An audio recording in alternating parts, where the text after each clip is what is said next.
I'm Sean Alward, and I'm from Halifax originally, Nova Scotia. And I did my undergrad at Nova Scotia College of Art and Design, and went to grad school at UBC.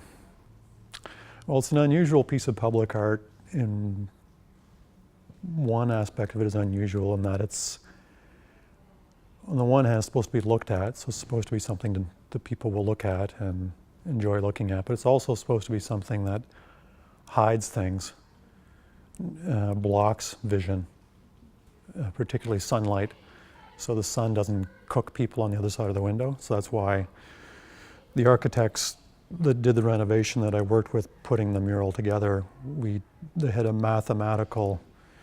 there was a computer program, an algorithm that calculated the amount of coverage of pattern on the window to block out sunlight, how much sun would get in. So that's one of it's a piece of art, but it's functional, it's doing something functional. Blocking sunlight to keep the heat down.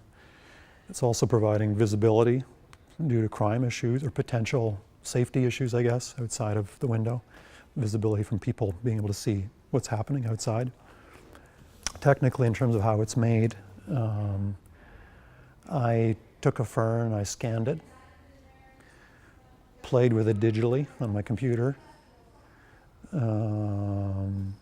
We made a file, and then it was printed. They took it to the manufacturer. It was printed via silkscreen on the glass, and the ink in the silkscreen print has ceramic powder in it, so that when they put the glass and the ink in a furnace to temper the glass, the ink melts and fuses into the glass. It's called a frit. That's the technical name.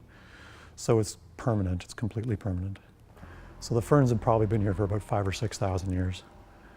So it's astonishing that despite everything in this neighborhood, these things still keep popping back. Well, the first thing I hope is they enjoy it. I just hope they enjoy looking at it. And then I hope that maybe they stop and think a little, consider the bigger picture, not just where they're standing here in front of the rec center, but kind of larger in terms of this place and also time.